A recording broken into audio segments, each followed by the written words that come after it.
Se non chiarisce questo e non decide da quale parte stare, io non vedo altre soluzioni se non l'espulsione.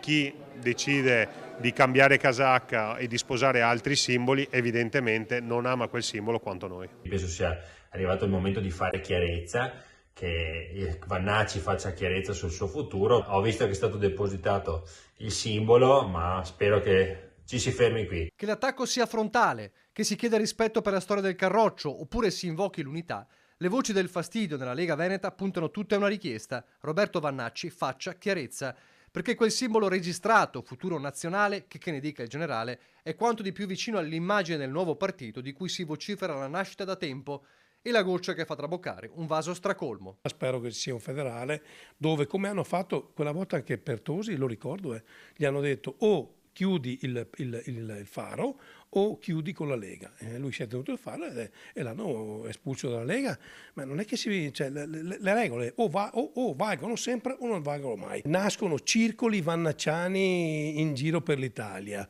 questi hanno regolamenti per conto proprio, lui non contribuisce al mantenimento del partito, adesso fonda un altro partito, di cos'altro abbiamo bisogno? La richiesta è diretta ai vertici federali da Matteo Salvini ad Alberto Stefani. Resta da capire quanta tattica ci sia proprio in via Bellerio, dove molto probabilmente si stanno studiando mosse e conseguenze. Forse è meglio aspettare che se ne vada lo stesso Vannacci e liberare magari un posto di vice federale per Zaia, che con Vannacci, visti i trascorsi, sarebbe incompatibile.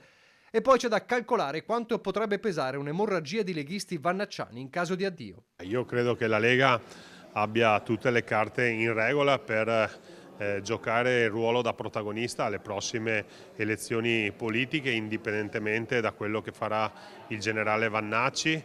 La nascita di questo simbolo francamente non ci preoccupa, noi siamo fortemente legati e affezionati al nostro di simbolo. Io non voglio pensare che ci siano grandi emorragie da parte della Lega, voglio pensare che una persona come Vannacci, che è diventata vice segretario meno di un anno fa, voglia continuare ad andare avanti e far grande il nostro movimento, anche perché grazie al nostro movimento è arrivato in Europa. Intanto proprio i circoli vannacciani di estrazione leghista stanno alla finestra in attesa degli eventi, ma pronti a muoversi. Al momento è vice segretario federale della Lega e su questo restiamo, spiega Roberto Tonnellato, ex consigliere comunale di Treviso, che guida il team Vannacci nella Marca. Non sappiamo nemmeno come Futuro Nazionale sia collegato al movimento, al contrario. Se cambia qualcosa, ognuno farà le sue valutazioni, continua Sibillino, aggiungendo una considerazione che fa capire molte cose. Certo è da sottolineare, dice Tonnellato, che gli europarlamentari sembrano avere una marcia in più su molti temi rispetto ai leader nazionali.